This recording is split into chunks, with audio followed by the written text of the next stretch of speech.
ask you to remain standing for the playing of the national anthem. We shall ask you to salute during the playing of that national anthem.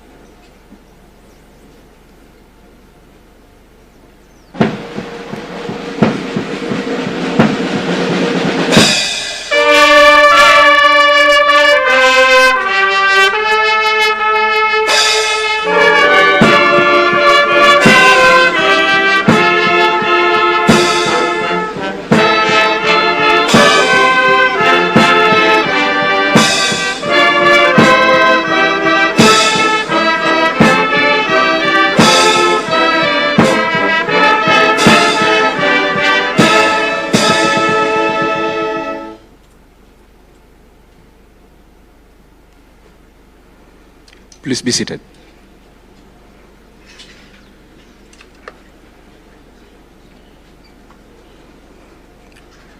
Your Excellency, sir, please allow me to now welcome the U.S. Embassy Charge d'Affaires, Mr. Mark Dillard, to make his remarks. Charge d'Affaires, sir.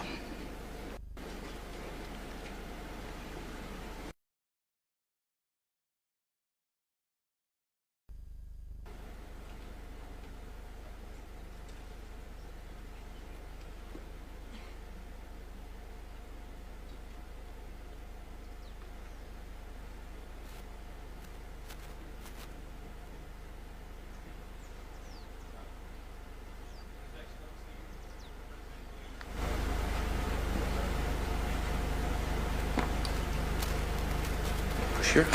Thank you.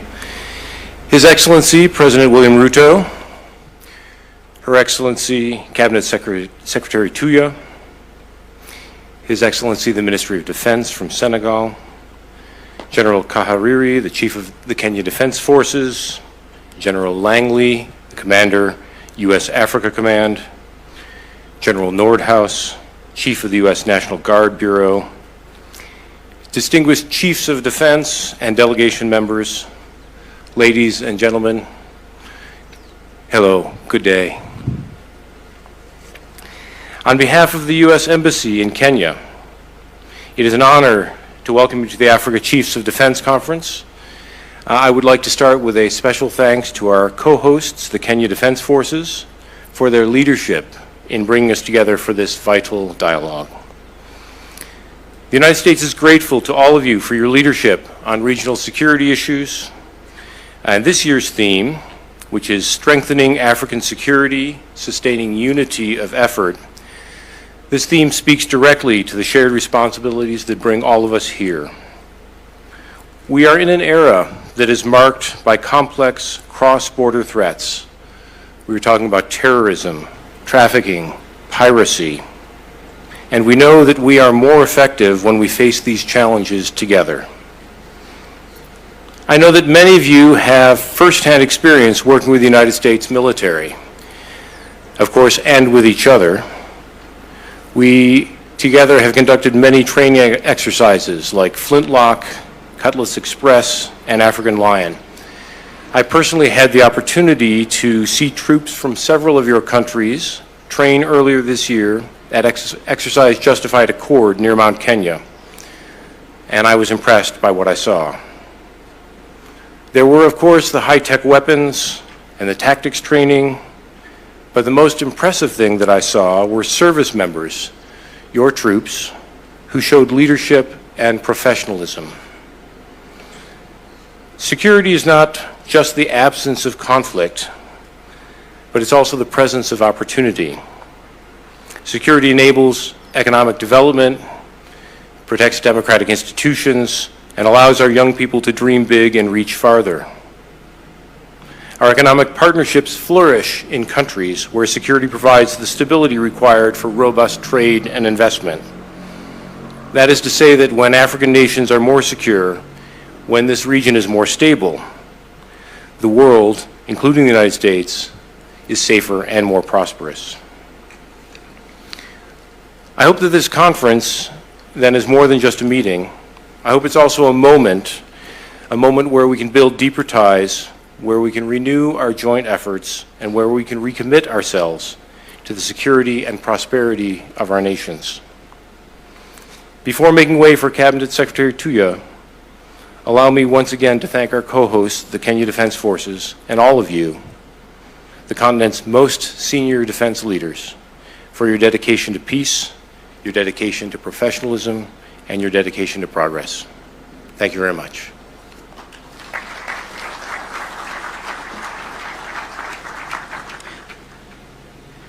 Ma'am.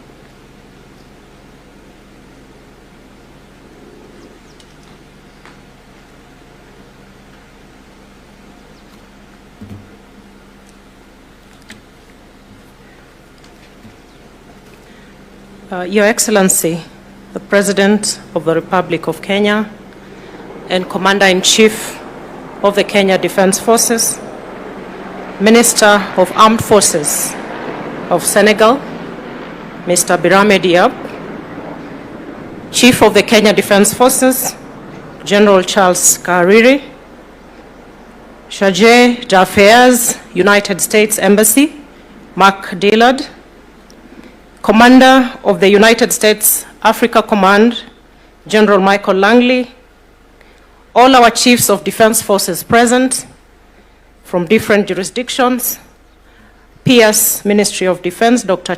Mariro, the Deputy National Security Advisor for Kenya, the Vice Chief of Defense Forces, service commanders, general officers, distinguished delegates, ladies and gentlemen, good afternoon. Your Excellency, I will begin by expressing my deep gratitude to you for allowing us to convene here in Kenya and for finding the time to join us today.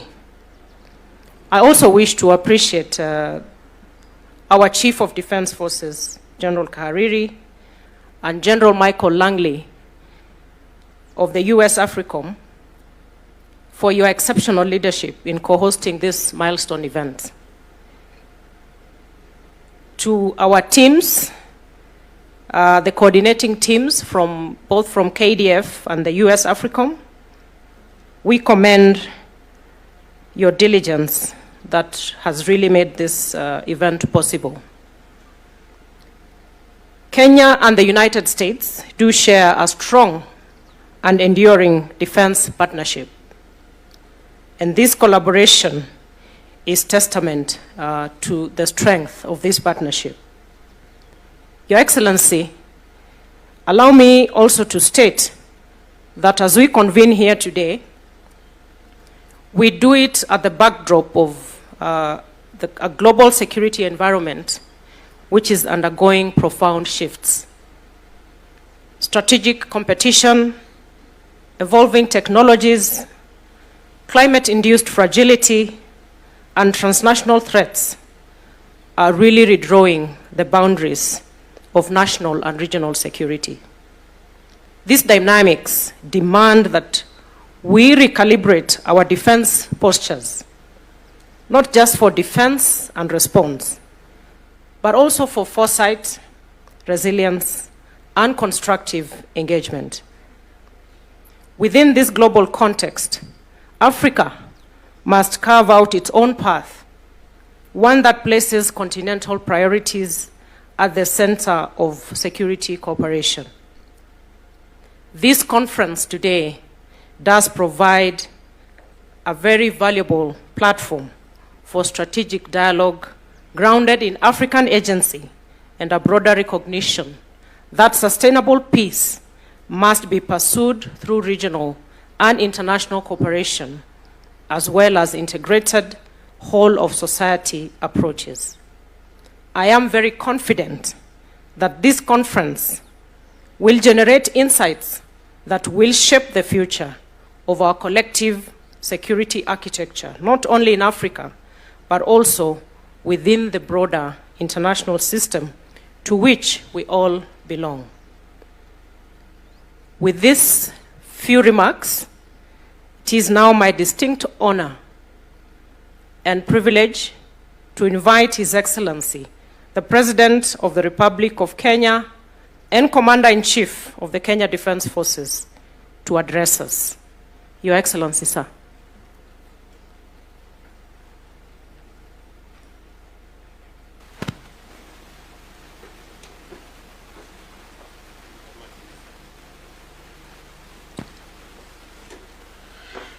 Your Excellencies, Honorable Ministers, CDFs, ladies and gentlemen, distinguished guests, good morning, good afternoon, sorry, and take your seats. Thank you very much. I was supposed to be here in the morning. I think that's why I'm still hopeful that it is morning. But allow me first to apologize. I came a bit late. I tried to keep time, but this time round we were celebrating our national prayer breakfast today. And you know, where prayer is, there is a much more superior being than me. So I have to obey. And I had to stay back until that ceremony ends.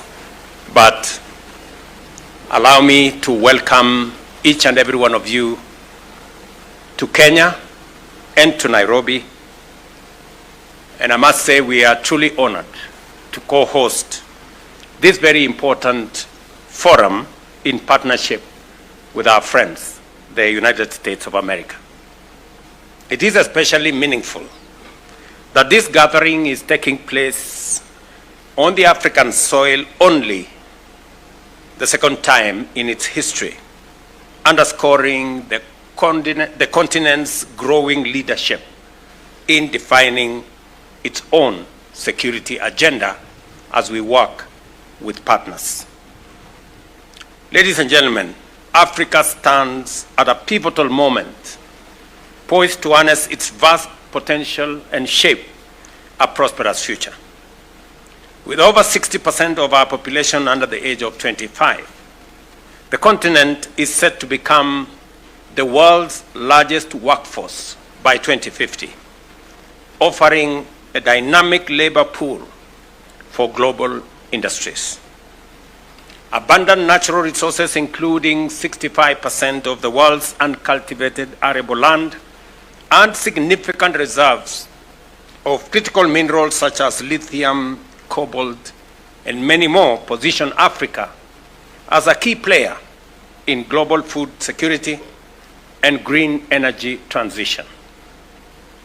It is in this context that initiatives like the Africa Continental Free Trade Area have been established to unify markets, boost intra-Africa trade, and attract investment, fostering economic diversification and resilience. Additionally, the continent's commitment to sustainable development is evident in projects like the Great Green Wall, which seeks to combat desertification and create millions of jobs. Enhanced strategic investments in education, technology, and renewable energy signal a continent ready to lead and innovate on a global scale. However, we must also confront the persistent challenges that impede our progress, including political instability, inadequate infrastructure, and widespread insecurity. Across the continent, we face increasing asymmetry and transnational threats, from terrorism and armed conflict to cybercrime and environmental degradation.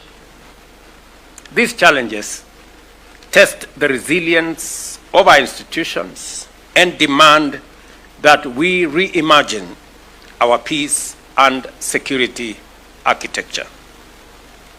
This conference, therefore, is not only a forum for military cooperation, but but also a strategic platform for dialogue, policy coordination, and the strengthening of Africa's collective voice in global security affairs.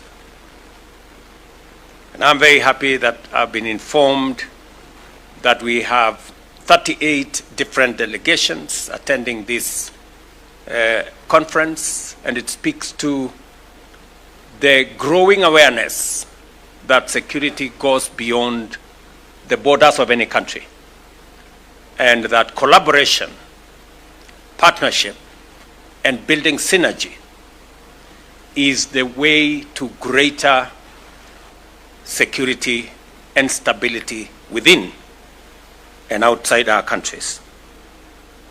The theme, strengthening African security, sustaining unity of effort, underscores the reality that our safety is interconnected.